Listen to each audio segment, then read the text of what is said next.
This is Kirk Sinclair, the hiking humanitarian, and I'm speaking with a special young lady, Emma Ryder, who is going to share with us a project that involves collecting old shoes to be put to good use in several different ways. So, Emma, I have 3 questions for you. One is, what is this project that involves old shoes and a organization called Edge Outreach? How is it that you collect shoes and a great deal of shoes, old shoes, for this organization? And why do you do it? What prompted you to get involved in this, Emma? This project is, I collect shoes for an organization called Edge Outreach, and they sell the shoes to an exporter who sorts them out and sells them. He takes the old shoes that can't be worn and he recycles them into outdoor tracks and gym floors and playground mulch and stuff like that. And then he takes the shoes that can be worn and he sells them overseas to small businessmen. Why doesn't the exporter just give them the shoes? He doesn't just give them the shoes because when we think it's awesome just to dump a bunch of shoes and clothes and everything over in those foreign communities, but there's people there trying to provide for their families, and it puts them out of their business because everybody will just go for the free stuff. Why pay when you can just get stuff for free? And then those small businessmen that are being put out of business won't be able to provide for their family anymore, who then sell them around their community to provide for their family. The money from the exporter, he gives the money back to Edge Outreach, and then Edge Outreach uses that for water purification systems overseas that clean 10,000 gallons of pure water every day with just a handful of salt and a 12-volt battery. The communities that normally get these water purification systems are communities that have a good water source that can provide a great deal of water, but all the water that's coming from that water source is dirty and is just making everybody around their community sick. And then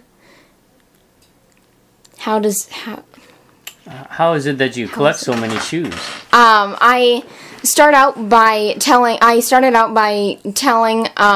different churches and organizations and schools and businesses and 4-H clubs and just a bunch of different. I spoke at a bunch of different places, and then they spread the word, and it just kind of got out, and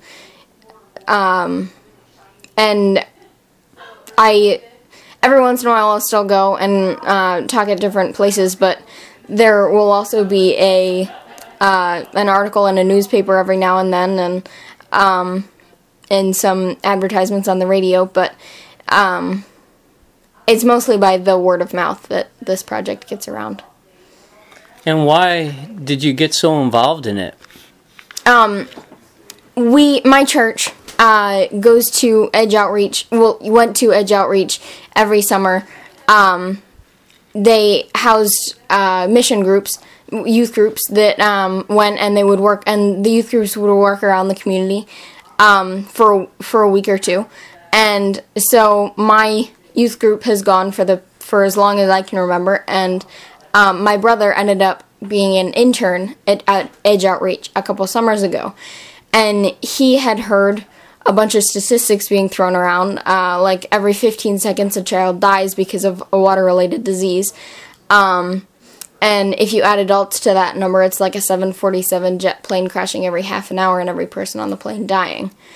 And it's statistics like those that Nathan shared with me, and hearing those, with my passion for children, I couldn't just hear about a child dying and not do anything about it. It just kind of, it made me, I had to do something, and Edge Outreach already had started collecting shoes, and I decided that since it was such an easy project, that I could help too, and so then I set my first goal, and it all got started. So if anybody wants to help you out with this and send some old shoes along, is there a tip or address or anything you want to share? You can go to edgeoutreach.com, and they have something on their website where you can type in your zip code and it'll pop up with the closest drop sites. Or if you live near Bridgeville, you can drop them off at our farm. Okay, thank you very much, Emma. This is Kirk Sinclair. Thank you.